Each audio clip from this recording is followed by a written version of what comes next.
So hello aspirants. आज Hindi literature के discussion के अंतर्गत जो क्वेश्चन डिस्कॉर्ड प्लेटफॉर्म पर पोस्ट किया गया था उसे डिस्कस करेंगे। क्वेश्चन कुछ इस तरीके से था कि भारत दूरदर्शा प्रायः कथा विहीन घटना विहीन नाट्य रचना है, फिर भी इसके मंचन की संभावनाएं कम नहीं है, अभिनेता की दृष्टि से विवेचन कीजिए। देखिए, ये जो प्रश्न है वो सिविल सर्विसेज एग्जामिनेशन 2017 हिंदी साहित्य की मुख्य परीक्षा में पूछा गया है। तो उसे देखेंगे, उसे समझने की कोशिश करेंगे कि इस तरीके के प्रश्न को कैसे लिखा जाना चाहिए।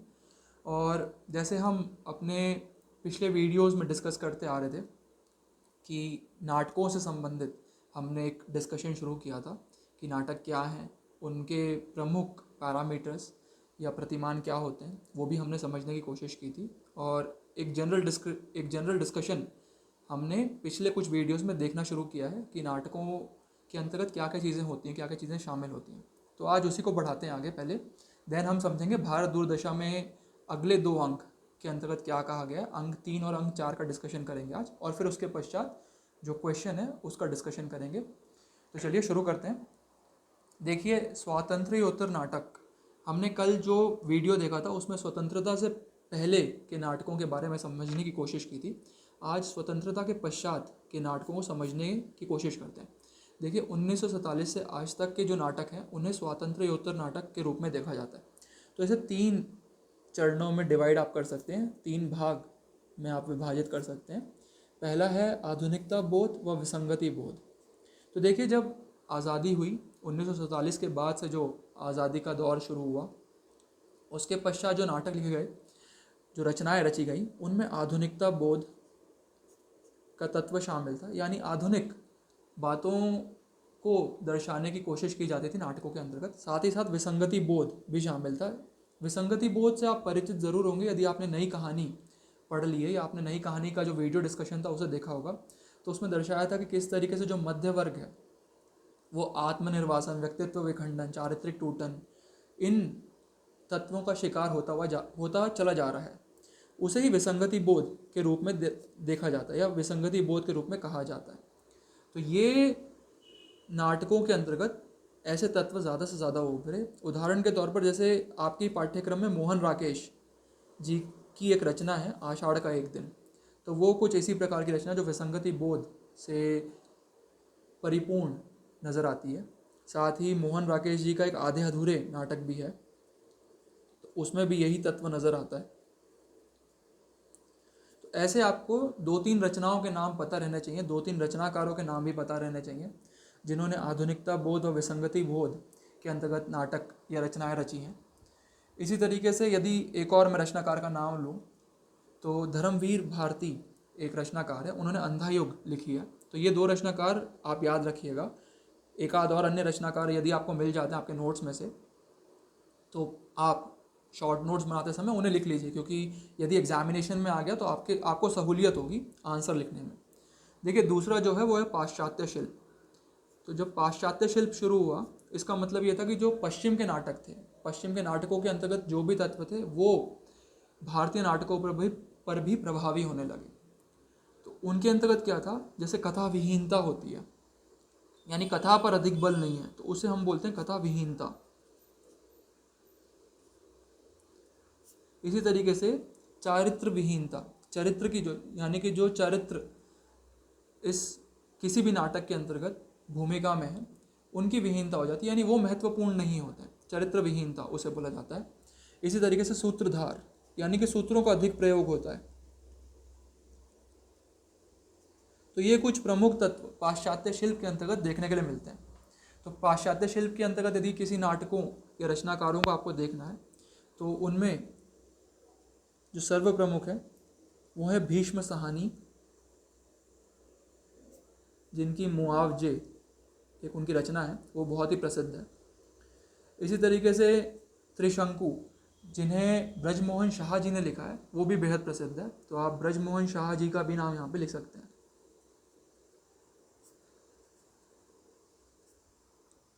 तो भीष्म साहनी हो गए, ब्रजमोहन शाह हो गए, तो ये पाश्चात्य शिल्प से जुड़े हुए नाट्यकार हैं। तीसरी जो रचना है या तीसरा जो भाग होता है स्वातंत्र्योत्तर नाटक के अंतर्गत, वो है नुक्कड़ नाटकों का प्रभाव ज़्यादा देखने के लिए मिलता है। आप नुक्कड़ नाटक से परिचित होंगे, जो हमारे दैनिक जीवन में हम सड़कों के ऊपर नाटक होते हुए देखते हैं, उन्हें नुक्कड़ नाटक की संज्ञा दी जाती है। और इनमें जो सर्वाधिक प्रसिद्ध रहे वो हबीब तनवीर जी रहे हैं। तो जब आप नोट्स बनाएंगे तो इन्हें अपने नोट्स के अंतर्गत शामिल कर लीजिएगा। तो देखिए, ये हो गया स्वातंत्र्योत्तर नाटक से जुड़ा हुआ एक कंसेप्ट डिस्कशन। तो नोट्स में जाके पढ़िए, और शॉर्ट नोट्स बनाते समय आपके शॉर्ट नोट्स के अंतर्गत ये डायमेंशंस होने ज़रूरी हैं। तो चलिए, अब जो हमारा डिस्कशन था, सेकंड एस्पेक्ट इस डिस्कशन का था, वो है भारत दूरदशा। जैसे हमने कल भी डिस्कस किया था, भारत दूरदशा के हमने प्रथम 2 अंक देखे थे। आज हम अंक 3 और अंक 4 देखते हैं। हमें पता है कि ये जो नाट्य रचना है उसमें भारतेंदु ने 6 अंक और 6 दृश्य शामिल किए। तो प्रथम 2 अंक का हमने कल डिस्कशन देख लिया था। आज अंक 3 और अंक 4 का डिस्कशन देखते हैं। देखिए, अंक 3 में क्या कहा गया है, भारत दुर्दैव और सत्यानाश फौजदार, इनके मध्य डिस्कशन या इनके मध्य एक वार्तालाप को दर्शाया गया है इस अंक के अंतर्गत, इस दृश्य के अंतर्गत। तो उसमें जो सत्यानाश फौजदार है वो ये बताने की कोशिश कर रहा है भारत दुर्दैव को कि उसने किस तरीके से भारत के सर्वनाश को लाने में जिम्मेदारी निभाई है या भूमिका निभाई है, उसे दर्शाया सत्यानाश फौजदार ने। तो आप प्लीज़ इसको जाके पढ़िएगा, क्योंकि यूपीएससी व्याख्या खंड में यहाँ से भी क्वेश्चन उठाता है। तो ये इस अंक की प्रमुख बात है। देन अंक 4 के अंतर्गत भारत दुर्दैव और साथ ही साथ रोग, आलस, मदिरा, अंधकार, ये कुछ प्रमुख अन्य चरित्र हैं जिनके साथ भारत दुर्दैव डिस्कशन करता है। भारत दुर्दैव का वार्तालाप है कि इन्होंने किस तरीके से जो भारत का चरित्र है, भारत राष्ट्र मान लीजिए, भारत समाज मान लीजिए, उसके पतन में भूमिका निभाई है। तो इनसे भारत दुर्दैव का एक वार्तालाप इस अंक के अंतर्गत दर्शाया गया है। तो यही इस अंक 3 और अंक 4 की मुख्य खास बात है। प्लीज़ आप जाके इसे पढ़िएगा ठीक तरीके से। ये तो मैंने आपको शॉर्ट फॉर्म में बता दिया यहाँ पर कि इसके अंतर्गत क्या क्या कहा गया है, लेकिन आपको वो नाटक जाके पढ़ना है। बेहद ही छोटे छोटे अंक हैं, अंक 3 और अंक 4, और लगभग 5 या 10 मिनट में आपके अंक 3 अंक 4 आराम से ख़त्म हो जाएंगे। लेकिन जो इंपॉर्टेंट पॉइंट्स है उसे अंडरलाइन कर लीजिएगा, क्योंकि जैसे मैंने बताया व्याख्या खंड जो आएगा पेपर 2 में क्वेश्चन 5, उसमें यूपीएससी कई बार इन्हीं से पूछ लेता है। इन्हीं से आपको पंक्तियाँ मिल जाएगी और आपको पहचानना पड़ेगा कि ये तो पहचान में आ जाता है कि चलिए भारत दूरदशा से, लेकिन ये समझ में नहीं आता किस अंक से लिया गया, अंक 3 या अंक 4। तो बहुत कन्फ्यूजन हो जाता है बच्चों को यहाँ पर। तो ठीक से आप पढ़ लीजिएगा, अंडरलाइन कर लीजिएगा उस चीज़ को, और बार बार रिविज़न जब आप करेंगे तो आपको आराम से सहूलियत होगी इस प्रकार के प्रश्नों को हल करने की। तो चलिए, अब आज का प्रश्न देखते हैं। आज का प्रश्न जैसे मैंने बताया ही था कि भारत दूरदशा प्रायः कथा विहीन व घटना विहीन नाट्य रचना है, फिर भी इसके मंचन की संभावनाएं कम नहीं है। अभिनेता की दृष्टि से विवेचन कीजिए। यदि आपके पास ये प्रश्न नहीं है तो आप इस वीडियो के डिस्क्रिप्शन बॉक्स में जाके देख सकते हैं, वहाँ पर ये प्रश्न अवेलेबल होगा। नहीं तो आप इससे भी देख सकते हैं कि सिविल सर्विसेज मेंस एग्जामिनेशन 2017 में ये प्रश्न पूछा गया था हिंदी साहित्य के अंतर्गत। तो चलिए, अब देखते हैं इसका उत्तर कैसे लिखा जाएगा। देखिए, सबसे पहले तो आपको बताना पड़ेगा इंट्रोडक्शन आप एक जनरल इंट्रोडक्शन दे सकते हैं। भारतेंदु के बारे में ही बता दीजिए, भारतेंदु हरीशचंद्र जी के बारे में बता दीजिए आप यहाँ पर कि वो किस तरीके से हिंदी साहित्य में नाट्य जगत के प्रणेता के रूप में देखे जाते हैं। कुछ इस तरीके का आप डिस्क्रिप्शन दे दीजिए, या आप यही बता दीजिए कि वो भारत दूरदशा में कहना क्या चाह रहे हैं, 2 लाइन में ये बता दीजिए। फिर नेक्स्ट लाइन में आइए, जो मेन बॉडी शुरू होगी, आपको ये बताना पड़ेगा कि जी हाँ, कथा विहीन और घटना विहीन नाट्य रचना है, क्योंकि ये जो नाट्य रचना है भारतेंदु की, भारत दूरदशा, उसमें ना ही भारतेंदु किसी कथा को दर्शा रहे हैं, ना ही कोई घटनाक्रम है इस पूरे के पूरे नाट्य रचना में। यदि आप स्कंदगुप्त को पढ़ेंगे तो वहाँ पर घटनाएं दिखती हैं, जो अब हम नेक्स्ट कुछ दिनों के अंतर्गत डिस्कशन करेंगे। जो नेक्स्ट आपका नाटक होगा स्कंदगुप्त में देखें, या फिर आप आषाढ़ का एक दिन देखें, तो वहाँ पर घटनाएं नज़र आती हैं, कुछ घटनाएं नज़र आती है। लेकिन यहाँ पर कोई घटनाएं नहीं है। साथ ही भारतेंदु ने किसी भी तरह से कथा विकास को यहाँ पर बल नहीं दिया, तो इसलिए ये नाटक कथा विहीन है। तो आपको ये बताना पड़ेगा। देन फिर आप बताइए, फिर भी इसके मंचन की संभावनाएं कम नहीं है। तो आपको मंचन की दृष्टि से ये आंसर लिखना है। तो मंचन के जो पैरामीटर्स हैं वो हमने पिछले एक वीडियो के अंतर्गत देखा था, जब हमने नाटक का डिस्कशन शुरू किया था। तो अगर आपने वो नहीं देखा तो प्लीज़ आप उसको जाके देख लीजिए, ताकि आपको समझ में आए कि क्या पैरामीटर्स होते हैं एक नाटक के अंतर्गत। तो देखिए, अभिनेता की दृष्टि से आपको कुछ पैरामीटर्स के अनुसार इस नाटक की तुलना करवानी पड़ेगी। पहला है कि नाटक मंच के अनुरूप है।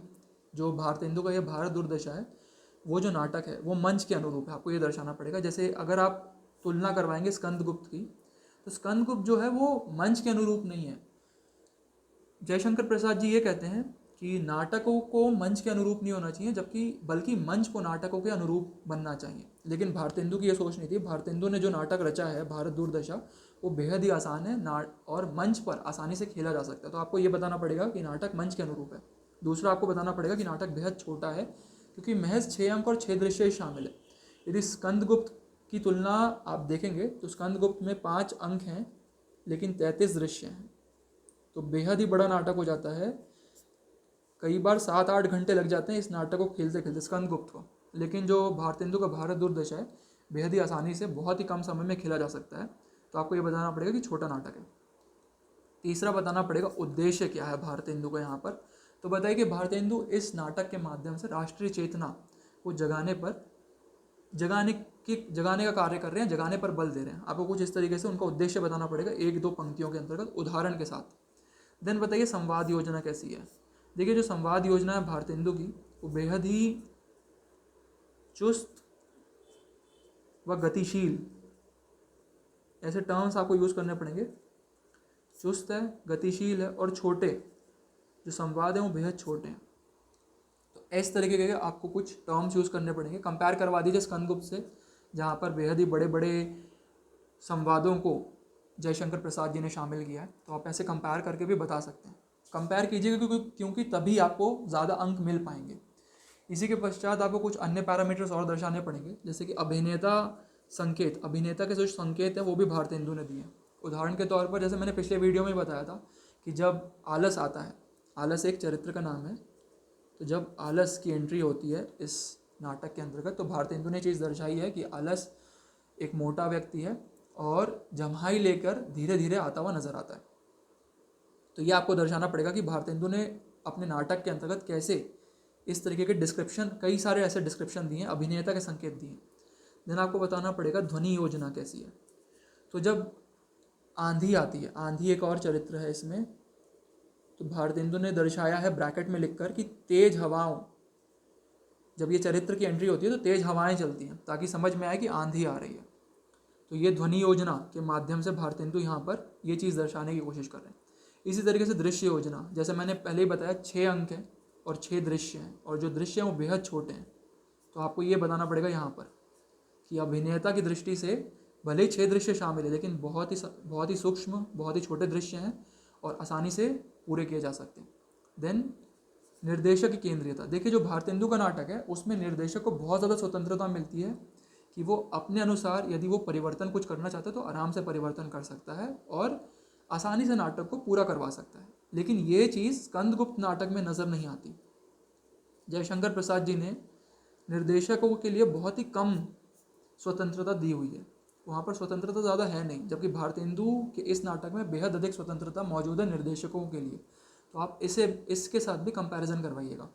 देन इतिहास बोध। देखिए, जो ये नाटक है भारतेंदु का भारत दुर्दशा, उसमें इतिहास बोध शामिल है, लेकिन ये इतिहास बोध इतना अधिक नहीं है कि जो दर्शक होते हैं यदि उन्हें इतिहास नहीं पता होगा तो वह इस नाटक को समझ नहीं पाएंगे। ऐसा कुछ भी नहीं है। यदि दर्शकों को इतिहास नहीं भी पता होता तो भी वो भारत दुर्दशा को आसानी से समझ लेते हैं।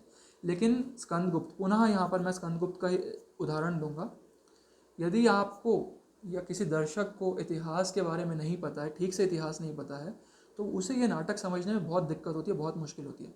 तो यहाँ पर ये भारतेंदु का एक एडेड एडवांटेज है जो आप यहाँ पे दर्शा सकते हैं कि किस तरीके से भारतेंदु अपने नाटकों में भले इतिहास शामिल करते हैं, लेकिन ऐसा इतिहास है कि यदि दर्शक को समझ में नहीं आता है, दर्शक को पता नहीं उस इतिहास के बारे में, तो भी वो आसानी से नाटकों के साथ जुड़ सकता है। देन आप बताइए भाषा शैली। देखिए, भाषा शैली बेहद ही आसान भाषा का उपयोग भारतेंदु ने किया। भारतेंदु ने तत्सम, तद्भव, देशज व विदेशज, तत्सम, तद्भव,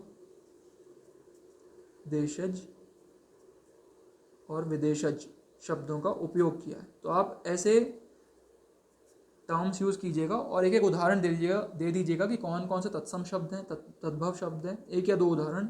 देन देशज शब्द और विदेशज जो शब्द होंगे वो आपको बताने पड़ेंगे उदाहरणों के माध्यम से।